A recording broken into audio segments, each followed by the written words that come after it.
Dad, I'm not gonna lie to you, I have a dream. All right, Martin Luther King, let's hear it. I know you want me to be a footballer, but I just wanted you to know that I love Speedos, innit? I think being a diver might fit my... No, but I know.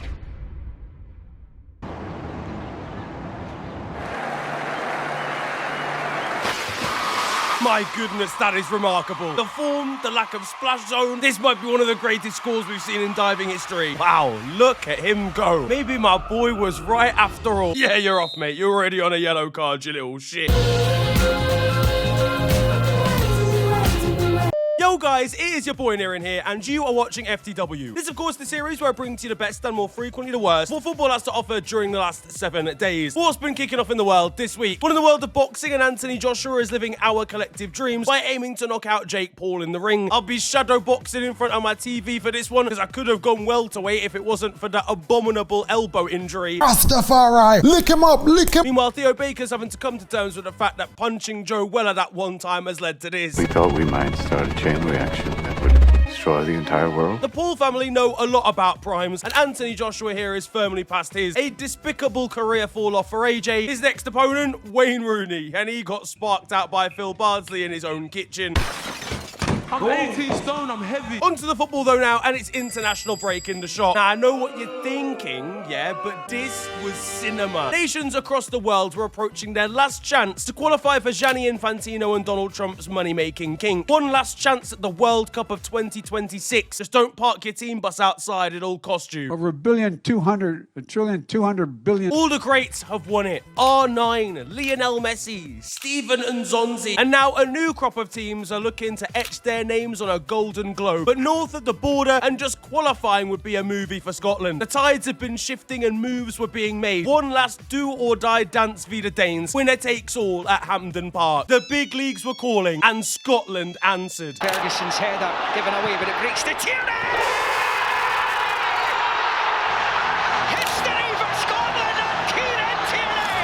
Qualified for the World Cup for the first time since 1998 with a last gasp win over Denmark in the most dramatic of circumstances. Late bangers from Kieran Tierney and McLean saw absolute pandemonium in bars across the country. Ask Scottish fans how many times they've watched Kieran Tierney's goal. I know what the answer's gonna be. Quite a few times. 50 times? More. 100 times? More.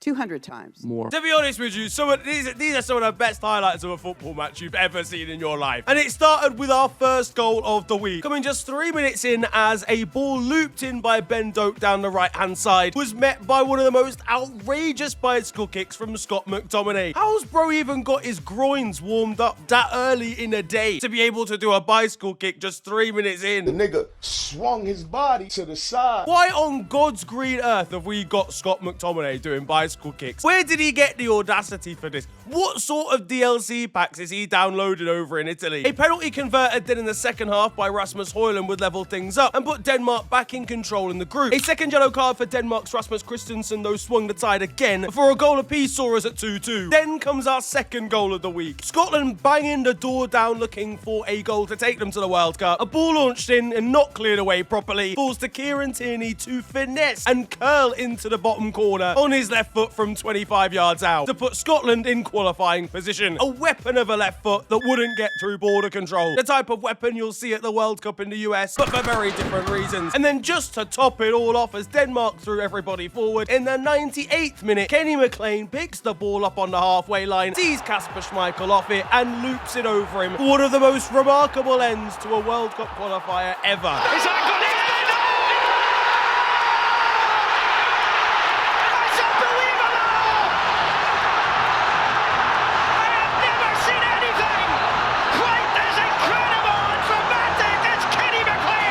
This is absolutely glorious, and what football is genuinely, and international football, is all about. It was limbs absolutely everywhere. The testicles on this man to shoot from the halfway line under these circumstances really do know no bounds. This is huge! This is massive! This isn't your jurisdiction. Like, why are you shooting from that postcode? A game with 3 goals of the week within it. Huge celebrations across the country. The women across the nation were totally confused at the prospect and didn't really understand what the men were talking about until we got some extra Sky Sports subtitles to get them truly involved and explain. Kieran Tierney spent the night concocting the wildest mix of whiskey, iron brew, gin, and 3 milligrams of ketamine.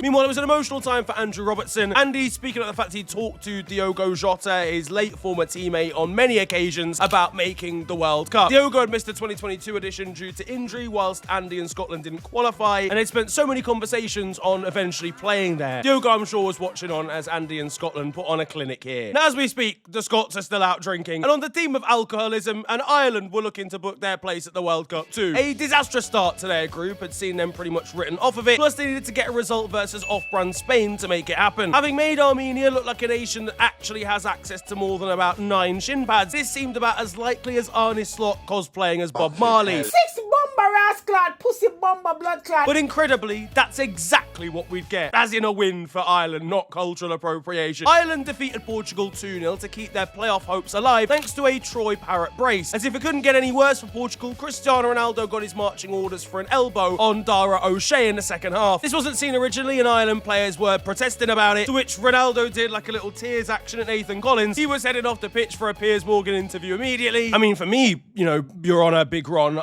it's not a red card. You know, your elbows aren't even that sharp, to be honest. Well, yeah, exactly. Just out of interest as well, Big Ron, where did you get this massive penis from? Was it your dad or your mum? Their dynamic needs investigating immediately. I know Ron is disappointed when Piers doesn't massage him and lick his toes after every Saudi Pro League match. That I felt betrayed. This red card, of course, doesn't have an impact just on World Cup qualifying, but it could see Cristiano banned for the first 2 games of the actual World Cup as well. This man's already battling Messi from 2-0 down at the tournament and will be left devastated when Gonzalo Ramos is banging goals in his absence. As for Ireland, though, this was absolutely huge. They'd pulled themselves back from the depths of elimination, and having slapped Cristiano Ronaldo to one side, Speed's going to be watching Troy Parrott highlights in his next stream, having internal battles over who the GOAT is. Nah, I'm tripping. Fuck this nigga. Ronaldo better. Now, Troy gave Ireland a chance single-handedly at World Cup playoffs with his 2 goals versus Portugal, but his efforts versus Hungary would make him a nation's hero for a lifetime. Ireland then went and beat Hungary 3-2 in another winner-takes-all clash. You've been pecked by the Parrott. If the result against Portugal had given them a chance, this win over Hungary had officially put them into a World Cup playoff spot. Reactions across Ireland were insane. Once again, bars and pubs have probably not seen the likes for about 20 years. Holidaymakers at Dublin Airport were absolutely loving it. Scenes that mean so much to Irish football fans after years of mediocrity, post Roy Keane, Robbie Keane, Damien Duff, etc. The game had bounced back and forth, various points where Hungary could have gone on and won it, same for Ireland, before Quaveen Kelleher lifted a ball into the area and Troy Parrott got on the end of a knockdown to toe poke it into the back of the net with basically the last kick of the game. Oh, there's the goal! That's Troy Parrott! That is unbelievable! He scored a hat-trick! Dublin Airport renamed themselves effective immediately. Meanwhile, Ireland's players were watching the goal back over and over again in the dressing rooms after.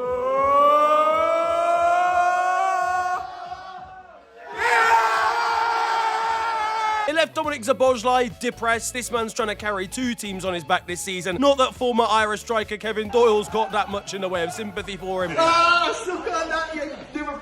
Irish bar owners are running through the streets of Ayia Napa as we speak after this result. Get every single pub in the country open. I don't care if it's a Monday. They're going to be working hard trying to keep up with Guinness demand from the Irish population after this one. This nation is discovering new types of hangovers this morning that they didn't even know was a thing before. Meanwhile, for Troy Parrott, and after scoring a hat-trick in this game, he finally had a chance to reflect and get emotional. Sorry.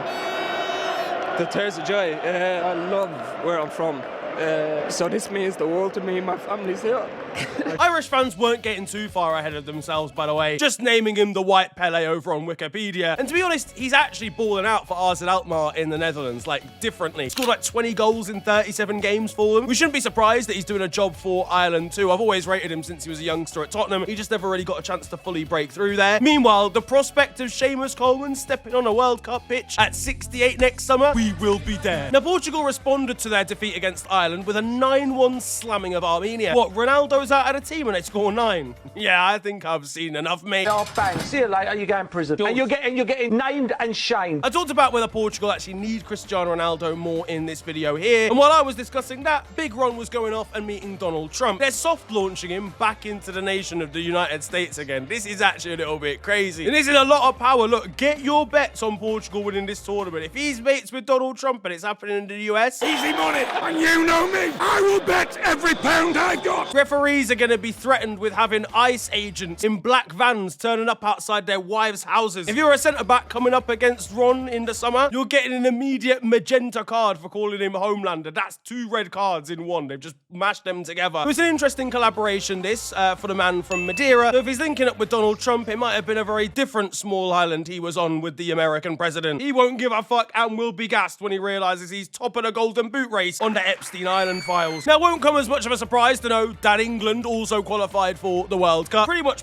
brushed aside everyone in our group to the point where we actually went through with a 100% win record and 0 goals conceded. We started off shaky, but I think looked a lot better as the group went on. It saw Jordan Pickford grab 10 clean sheets in a row, and Sir Harold Mahmadia Kane made it 31 goal contributions already this season, and it's only November. Now, Ebere Eze scored an absolute screamer in one of these games. So, as described by England's Twitter admin, it was Phil Foden who'd put it on a plate for him. Beg your pardon? Bruv, the XG on this is about 0.007, and it's Phil's assist that's put on a plate for him. Yeah, you know what, actually, the more I look at it, tapping, mate, actually. Thanks, Phil. And what's the key to your goal, Phil's pass? Harry Kane will be gassed scoring 11 versus Haiti in the summer after Foden puts it on a plate for him every time. Fucking Chelsea scores. Elsewhere, though, for England, and Cole Palmer wasn't focusing on the football. He was far too distracted by tiddies during a trim.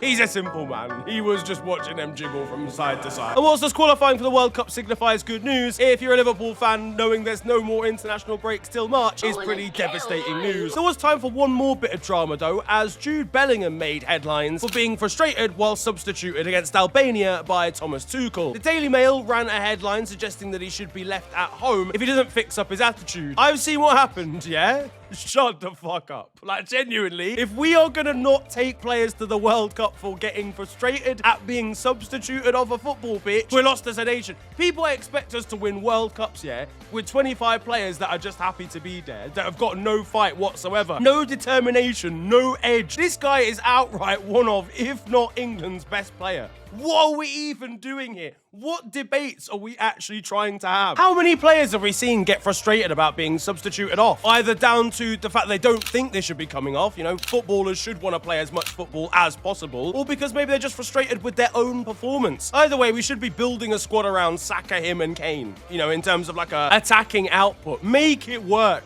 whatever the circumstances. You definitely can. Shout out to Ian Wright for sticking up for him over on socials. I'm making a full video about this situation over the weekend, but I feel like I've seen this script before. Is it a colour thing? One of my nations is through to the World Cup. The other, yeah, nah, it's a wrap, mate. Nigeria lost in a World Cup playoff to DR Congo. Dr. Congo, you know, this is who we're going out to. The rest of Africa sending their Congolances. They've been high spirits as well. Victor Moses taking to Twitter to say, let's go. Go where, broski? We're going straight home. Cedric Bakambu wasn't letting us go anywhere, mate. Bros, go. Our World Cup qualifying campaign has been an absolute nightmare, really, from the start. Shambolic results against the likes of Lesotho, Zimbabwe, and also Benin, culminating in being in a playoff we shouldn't have been in the first place, and then losing on penalties here to DR Congo. We even saw Victor Osimhen get substituted at half-time, who decided he was just going to do up tactics from the bench, probably better than any manager we've had over the last 8 years, Victor. He was trying to do Ronaldo at Euro 2016 shenanigans, but he hasn't got the aura for that. So Calvin Bassey missed a deciding penalty in the shootout. I don't think his choice of shorts was that good as he stepped up to take it. If you've been in Lagos over the last week, yeah, the collective A from every living room across the country registered on the Richter scale, from uncles, all in their houses. Meanwhile, Nigeria's manager blamed voodoo performed by Congo's goalkeeper before the penalty shootout for the reason his team lost. Bringing Victor Osimhen off at half-time, pal. That is the voodoo here. That goalkeeper was sprinkling the nastiest black magic onto his goal line, and he probably didn't even need to do it, bro. You're playing Nigeria. We'll fuck it up somehow. Now, back in European qualifying, with the way Italy's group had gone so far and a goal difference in favour of Norway, Italy knew they needed to go out and demolish this Norwegian Italian side 9-0 for any chance of... Yeah, now they got slapped up. They lost 4-1. Sometimes maybe shit. Sometimes maybe shit. Italy forget to play football when it's time to qualify for a World Cup. A living, breathing, walking example of shite. This victory over Italy confirmed Norway's qualification to a World Cup for the first time since 1998. And after the disappointment of not qualifying for the most recent Euros, it was a great bounce back from the likes of Martin Ødegaard and Erling Haaland. The latter, who registered 18 goal contributions across the World Cup qualifiers in his group. His form for his nation is despicable. Bro's a genuine demon and somehow manages to look like a little brother next to Alexander Sorloth. We might need to genetically test these guys. I don't even know what they'd be looking for, but we gotta do something. Tension sparked in this one though, with a clash between Gianluca Mancini and Erling Haaland. The Manchester City striker confirming that Gianluca had touched his arse during it, and that gave him the motivation to go out and put a good performance in here. He was ready for action as soon as he felt left hand on right buttock cheek. Let's fucking have it. Let's be honest, he was probably disappointed when he turned around and it wasn't Calafiori. The reverse angle is even more egregious. You gotta question at this point Italy's efforts to mark Erling from a corner 10 minutes later. He's up in those cheeks, bro. Oh, he's really oh my God. Upon qualification, and Erling Haaland made sure to treat the rest of his teammates, grabbing burgers for all of them to go and scran inside the dressing room. So if they were ordered by him, there's probably some dark surprise in there. Martin Ødegaard struggling to finish his dinner when he tucks in and realizes there's raw cheese in it. We take a break from European qualifying again to head over to the CONCACAF region, where absolute chaos was taking place. Now, obviously, this World Cup is being held in the CONCACAF region and across 3 different nations. That, combined with the expansion of the World Cup, means we were always going to get a pretty unique set of nations qualifying from the likes of the Caribbean, joining Canada, the US, and Mexico. And against all odds, thanks to a 0-0 draw on the final day, Curaçao became the smallest nation to ever qualify for a World Cup, with a population of just 155,000 people, with a draw against Jamaica, helped by Trinidad and Tobago scoring a late goal against the Jamaicans in the game before. Jamaica and Nigeria both facilitating foolishness at the same time. And we are stupid ass niggas. Get them the fuck out. There was late drama with a penalty not given and reversed overturned against Curaçao that would have knocked them out in heartbreaking fashion, and it's led to Steve McLaren resigning upon not taking this Jamaican side to the World Cup, which realistically in the group that he was in, he definitely should have done. He's had his ackee and saltfish license rebuked. Steve's wife was struggling to make him feel better over dinner when he got back to the house. That is some fuck with Steven. They can't support you no more. But having been taken over by the Jamaican spirit, the Caribbean islands, he was trying to get the boys out for one final rum punch before he left forever. It didn't really go to plan. Suriname also had a chance to qualify as a pretty small nation, but completely fucked it. They can still make it through the playoffs. Their defenders just took a nap when it was time to actually qualify for this tournament. What am I supposed to do? Am I supposed to chase after them? The one team that didn't fuck up their opportunity was Haiti, yet another tiny nation in the grand scheme of football. Their celebrations were absolutely wild, qualifying for the World Cup, themselves and Curaçao, you know, alongside Jordan, Uzbekistan. This is cinema. Back in Europe, and Sweden are still terrible. They of course hired Graham Potter on a short-term basis recently, only he's come in and they're still wank. This brother thought it was bad at West Ham. He's gonna be getting his face swapped onto serial terror suspects by an entire nation now. At this rate, it's only a matter of time before the Swedish Football Association are Expelliarmusing him out of there.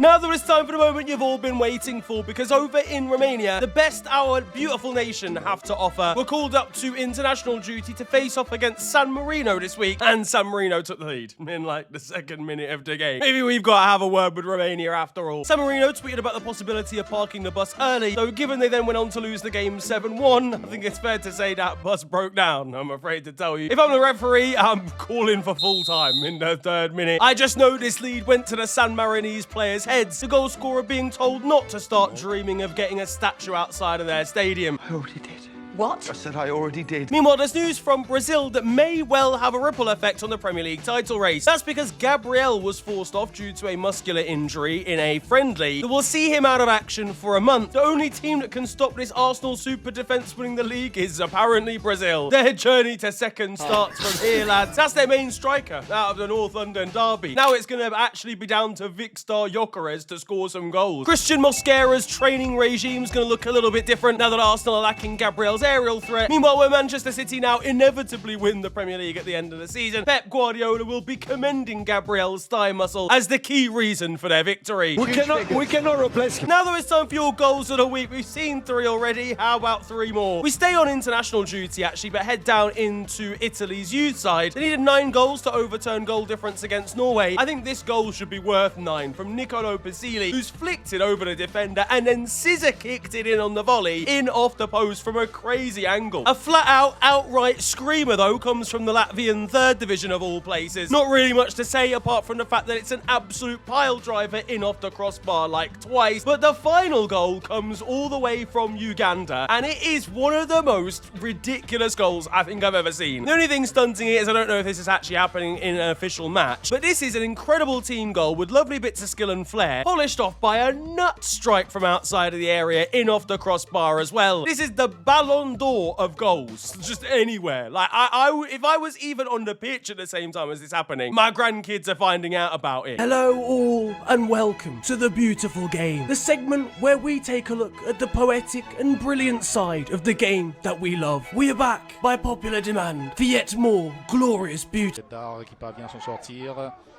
et qui lance loin devant. Il est passé, il a effacé le gardien peut-être pour le but. Oh là là là là là là là là! C'est pas possible. Mais quel raté! Je suis choquée. And that concludes The Beautiful Game. Now, there was a shock result in the US, as the US men's national team defeated Uruguay, and didn't just defeat them, they absolutely battered them 5-1. It saw Mauricio Pochettino outgirthing Marcelo Bielsa, and the former Leeds man is still probably sat on a lunchbox in absolute disbelief. They were like 4-0 up at half-time as well. This was just an all-round sensational performance, without a lot of the US's big players involved. There was no Christian Pulisic, no Weston McKennie. In fact, all 5 of the goal scorers still play in the MLS right now. It's been a bad week for Christian Pulisic. Donald Trump chose to meet Cristiano Ronaldo instead of him, and now he might not even find himself getting back into the US's starting 11. He really is the LeBron James of soccer, except it's current LeBron. Like, he's about 57. There was heartache elsewhere in the CONCACAF region. I did talk about the likes of Haiti and Curaçao qualifying for the World Cup earlier. One other nation that had a chance was Guatemala, but unfortunately they were eliminated, and their kit man, pretty heartbreakingly, was still having to do his job whilst breaking down in tears. Somebody go and hug my man. Tell him it's going to be okay. Bruv, this competition's getting expanded to 256 nations soon. You'll be there. Give it like 12 years. One team that still wouldn't qualify even if there was that many nations going is probably Burundi. A small nation located in Africa. They managed to lose to their own B team 4-3 this week. Burundi B are going to the World Cup and Burundi A aren't. But it was a big week for Somalia, who ended the world's longest winless run by beating Bahrain 2-1. Their last victory came years ago. And with lots of turmoil and unrest in the nation, a really impressive achievement. Seychelles, however, probably shouldn't be proud of themselves, because their World Cup qualifying campaign ended with them having a -53 goal difference. Did they call up a goalkeeper at any stage during the tour? I just need to know. Chelsea-bound Dastan Satpayev was breaking records in Europe, though. His goal versus Belgium made him Kazakhstan's youngest ever goal scorer, as he prepares to be collected and put in the back of Todd Bowley's van. Over at Turkey, and we've got a player doing a dummy that must have been communicated to him via Ouija board. Meanwhile, Austria qualified for the World Cup for the first time since 1998. If they could do more than they do at the Euros, which is qualify and then just go out in the group stages without contributing anything whatsoever, that would be greatly appreciated. But there was some drama going into their do-or-die clash against Bosnia and Herzegovina, as Bosnia complained that there was a lack of fair play between the two sides. Emir Karic was hoping to switch allegiances from Austria to Bosnian before the game, but apparently the paperwork was mysteriously not done in time. Yeah, I've got live scenes of what happened to that paperwork, mate. It's collapsed. There's a new star on the horizon, and his name is Buffon. No, I haven't accidentally just transferred myself back to 1989. No, I'm talking about Louis, son of Gianluigi. Louis Buffon has scored back-to-back hat-tricks, but not for Italy. He actually represents the Czechia under-19 squad, and is absolutely killing it for them at the moment. Meanwhile, big shout-out to the Basque region, who obviously aren't like a full-on nation, but I guess sort of like, I don't know, autonomous region. Either way, shout-out Basque region. Bilbao are from there, Real Sociedad as well. They decided to orchestrate a friendly with the national team of Palestine. It raised a lot of money. Palestine's players wore walking out with roses rather than mascots to kind of represent, I guess, the loss in terms of children as well in the nation over the last couple of years and significantly beyond 2023 as well. It wasn't really given much mainstream attention, so I just wanted to highlight it and say well done to both for coming together for a good cause. There was significantly more tension down in the Under-17s World Cup, where Morocco knocked out the US. It had seen Kaylan Sullivan provoking Morocco's players after scoring a penalty in the shootout, those Moroccan players then returning the favour by laughing at him as the US were left to lick their wounds. But there's no such hostility between Mexico and Japan in this tournament. They've been sharing a hotel, and when each team does well and progresses to the next round, they all celebrate back at the hotel together. I think Japan started it. I think Mexico qualified from the groups or something, or won their first game, and Japan did a guard of honor for them. Now they just both celebrate together. They're all just best mates, and I love that, to be honest. Hamza Chowdhury is fast becoming a Bangladeshi football legend. He swapped allegiances from England to Bangladesh. Obviously, that's his heritage, so he's well within his rights to do so, and scored a bicycle kick against Nepal. He also helped them to their first win against India since 1999, and the supporters in the nation absolutely love him. A goal in the 17th minute of injury time helped Iraq through to a World Cup playoff at the expense of the United Arab Emirates. Sad times for Sky Sports Halo's target audience, as there won't be any Dubai chocolate at the World Cup of 2026. Elsewhere and away from international football, we had Neymar attempting to bring some skills to the table for Santos, and yeah, no lads, I think it might be over. I think the run might be done. It's hard finding out your goat's washed, I'm not gonna lie to you. Meanwhile, Lionel Messi is a lot of people's goats. His son may well be on the way, you never know. He scored a disgraceful free kick for his under-8 side, clearly learning from one of, if not the best. Messi, who scored a free kick recently for Inter Miami, this security guard was willing to risk it all, taking a break from looking into the stands to turn over his shoulder and see greatness. And I think he was pretty well rewarded. Former Spanish Football Federation leader and kind of disgraced leader, I guess, Luis Rubiales, was giving a talk this week before being egged by someone from the crowd. It broke into a bit of a scrap, only for it to be revealed that the man holding the eggs was his own uncle, also called Luis Rubiales. He must have been bemused when he took off the mask and recognized him from the family barbecue. Shout out to Anwar El Ghazi, who this week won his court case against wrongful dismissal. He was removed from his place in the squad at Mines, I believe it was, because a post he made in support of Palestine about a year ago. I mean, at the time, it was disgraceful that just saying that and supporting victims of a tragedy and of a genocide could get you released by your club. But either way, he's now won that case and donated it to Palestinian relief. Over in Spain, and Barcelona are getting ready to return to the Nou Camp, and it'll mark only the second time that Lamine Yamal's ever played there. Yep, sounds like a stat that couldn't possibly be real, but the last time he played there was in one of his first games, and he genuinely looked about 9. Meanwhile, in France, and how about this from AG Plouvon, their goalkeeper scoring a bicycle kick late on in a game in a coup de France tie that they would then go on and win in a penalty shootout.